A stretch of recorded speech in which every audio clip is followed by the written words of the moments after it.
খসড়ার সাপ্তাহিক পদযজ্ঞে আজকে সকলকে স্বাগত জানাই।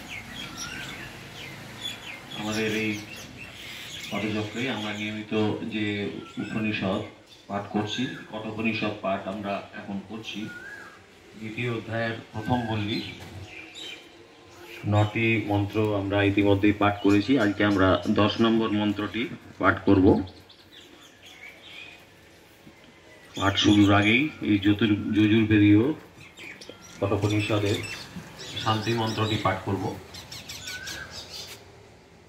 ওম সহনাভবতু সহনৌ ভুনক্তু সহ বীর্যং করবাবহৈ তেজস্বিনাবধীতমস্তু মা বিদ্বিষাবহৈ।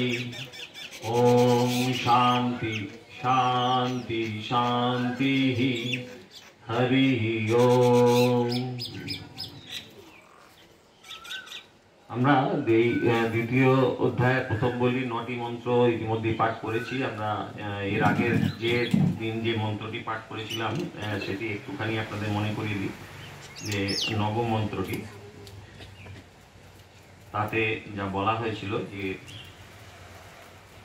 যতশ্চ দেতি সূর্য অস্তং যত্র যৎ গচ্ছতি তং দেবা সর্বে অর্পিতাস্তু বধূ নত্যতি কশ্চন এতৎ বৈ তত। এখানে বলা হয়েছিল যে যে যত মানে যে হিরণ্যগর্ভ থেকে সূর্য উদয় হয়, সূর্যের উদয় হয় এবং যেখানেই আবার অস্তমিত হয়ে যায়, সেই স্থান যেখান থেকে উদয় হন এবং যেখানে অস্তম গচ্ছতি অস্তগমন করেন এবং সর্বদেবতা যাতে সমর্পিত বা সম্প্রবেশিত, সম্যক রূপে প্রবেশিত, সম্প্রবেশিত সমস্ত দেবতা, তার মানে যে হিরণ্যগর্ভর কথা বলা হয়েছে, যে সৃষ্টির কথা বলা হয়েছে, যে সূর্যদেব যিনি উদিত হন সেই ব্রহ্মারী রূপে, ব্রহ্মারী শক্তিতে, ব্রহ্মারী অভিপ্রায়ে, ব্রহ্মা নয়, ব্রহ্মেরই অভিপ্রায়ে তিনি উদিত হন এবং তারা অস্তমিত হন। বাস্তবিক কিন্তু সূর্য উদয়ও হয় না, সূর্য অস্তমিতও হয় না। কিন্তু আমরা যখন আমাদের জাগতিক দিক থেকে, জগতের দিক থেকে দেখি, জগতের দৃষ্টিকোণ থেকে দেখি, তখন আমরা দেখতে পাই যে সূর্য উদয় হচ্ছে এবং সূর্য অস্ত যাচ্ছে। কিন্তু যদি আমরা ব্রহ্মের দৃষ্টিতে দেখি, সেখানে কিন্তু সূর্যের উদয়ও নেই, সূর্যের অস্তও নেই। সেই একই রকম আমরা যদি জীবের যে আত্মা, সেই আত্মার কথা যদি ভাবি, তখন তার কোনো উদয়ও নেই, তার কোনো অস্ত নেই। খালি দেহ, যে দেহ মৃত্যু আছে, জন্ম আছে এবং মৃত্যু আছে। এখানে সেই তুলনাটি করেছেন এবং যাকে বলছেন যে পরমেশ্বর ভগবান যাতে সমস্ত দেবতা সমর্পিত বা সম্প্রবেশিত এবং যাকে কেউ না অত্যত্তি, যাকে কেউ অতিক্রম করতে পারে না, তার কথাই তুমি জিজ্ঞেস করছো, তার বিষয়ে তুমি প্রশ্ন করেছো। এতৎ বৈ তত, তিনি সেই পরব্রহ্ম পরমেশ্বর। এই কথা 9 নম্বর মন্ত্রটিতে বলা ছিল। আজকে আমরা 10 নম্বর মন্ত্রটি পড়ব।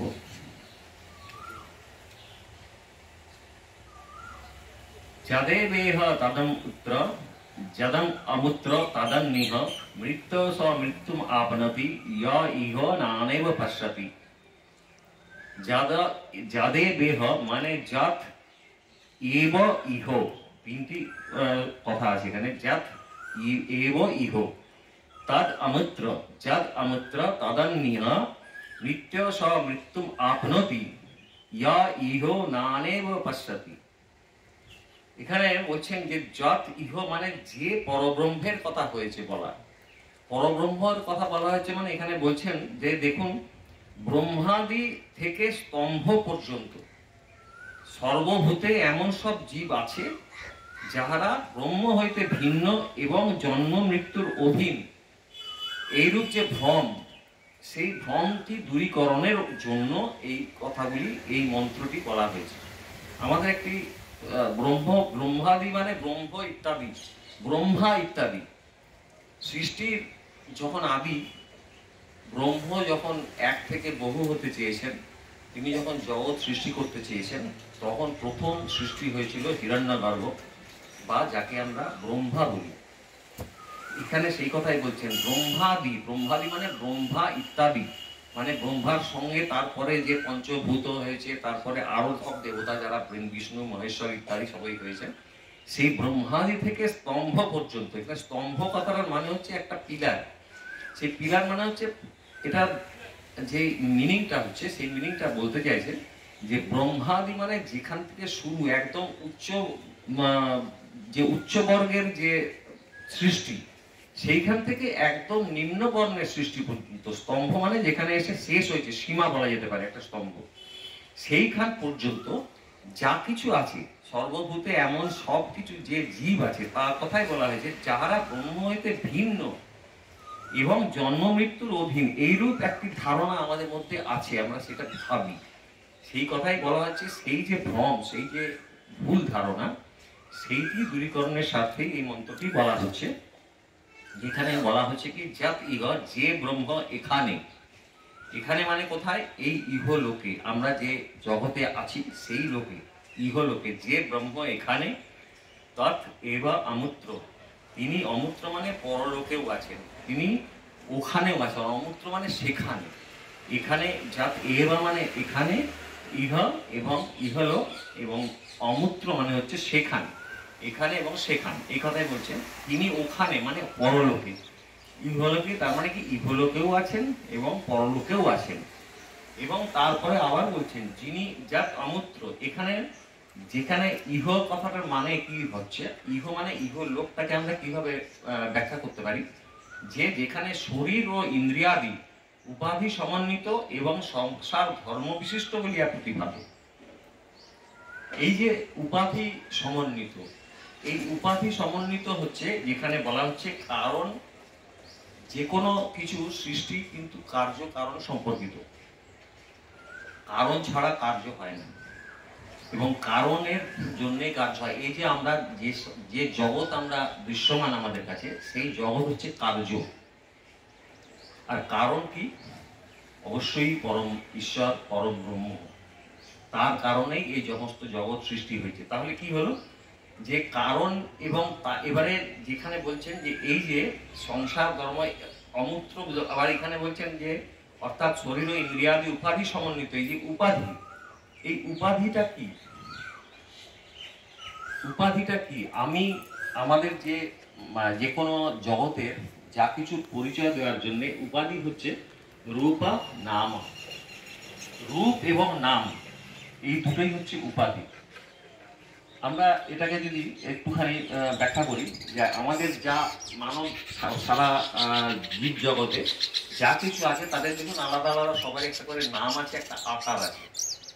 এটা চেনার জন্য, পরিচয় বোঝানোর জন্য সুবিধা হয়েছে। আমাদের মানুষের কি আছে, আমরা মানুষের একটি আকার আছে, একটি আকৃতি আছে, ইনি মানুষ। আর নাম আছে, ইনি অমুক চন্দ্র অমুক, উনি বিশেষ অমুক চন্দ্র অমুক। এই যে নাম এবং রূপ, এটি হচ্ছে উপাধি। এই উপাধি সংযোগ হলেই তার সাথে কি সংযোগ হয়? ব্রহ্ম সংযোগ তো আছেই, তার সাথে উপাধি সংযোগ।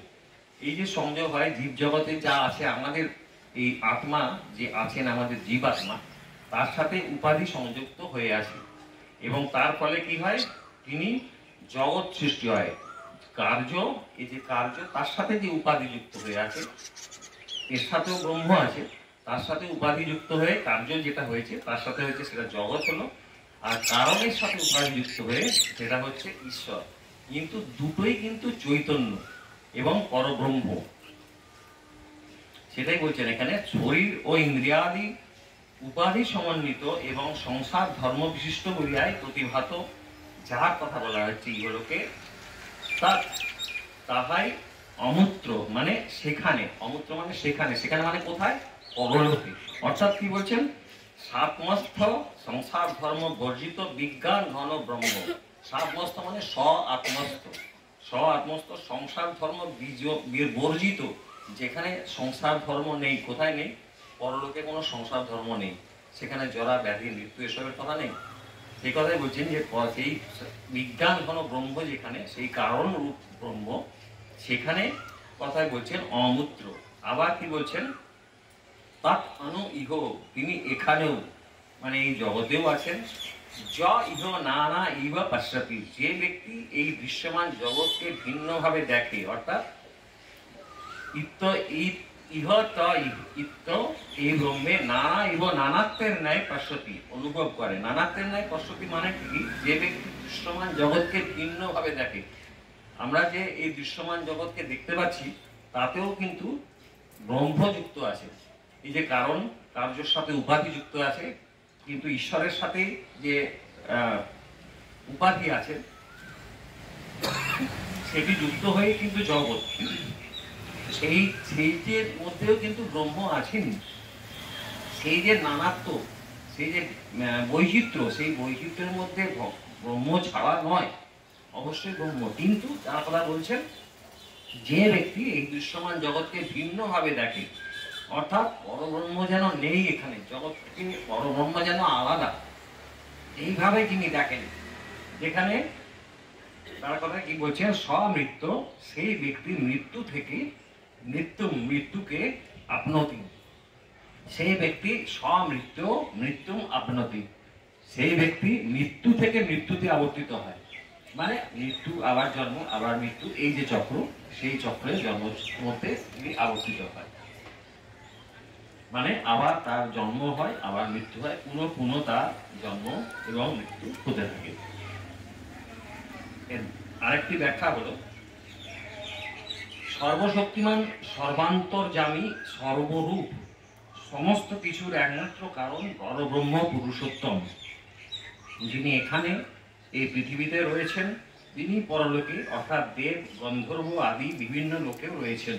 এই যে পরলোকের কথা বলা হচ্ছে, দেবলোক, পরলোক, সমস্ত জায়গাতে, মানে পুরো বিশ্ব ব্রহ্মাণ্ড জুড়ে পরব্রহ্ম পরমেশ্বরের অবস্থান।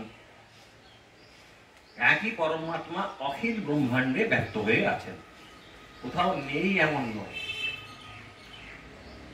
এবং যে ওই অদ্বয় ব্রহ্মকে লীলা বসে নানা নামে, আমরা যে আগের গীতার শ্লোকগুলি পড়লাম তাতেও কিন্তু এই কথাই প্রায় বলা হয়েছে, যে ভগবান জীবাত্মার সাথে আত্মারূপে প্রবেশ করে, যেন খেলাচ্ছেন, পুতুলের মতো খেলাচ্ছেন, কোন রথের মধ্যে চড়িয়ে সেখানে পুতুলের মতো খেলাচ্ছেন। এই কথা আমরা 61 নম্বর শ্লোকটিতে পড়লাম।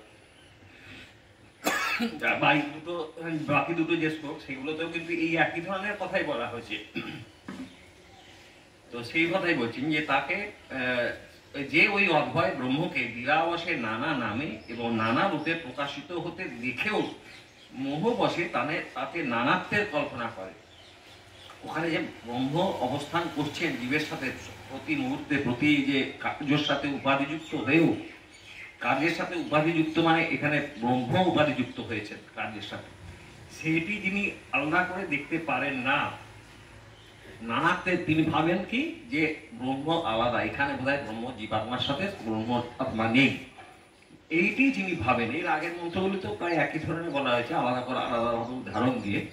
এখানেও সেই কথাই বলছেন, তাকে নানাত্বের কল্পনা করে, তাকে বারবার করে, যিনি মোহ বসে নানাত্বের কল্পনা করে, তাকে বারংবার মৃত্যুর অধীন হতে হয়, অর্থাৎ তার জন্ম মরণ চক্রের নাশ হয় না।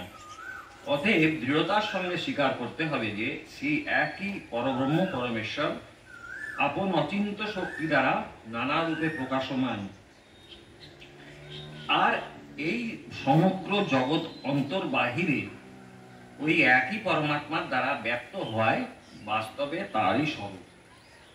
এই পুরো ব্রহ্মাণ্ড জুড়ে পরব্রহ্ম পরমেশ্বর সমস্ত কিছুতেই আছেন, এবং আমরা এই আমাদের আত্মার মধ্যেও আছেন। আমরা যেটি বুঝতে পারি যে আমরা প্রতিটি দেহেতেই আত্মা আছেন, জীবাত্মা রূপে আমাদের সাথে লীলা করছেন, সেটি যিনি বুঝতে পারেন তিনি সমস্ত কিছুর ঊর্ধ্বে চলে যান। জন্ম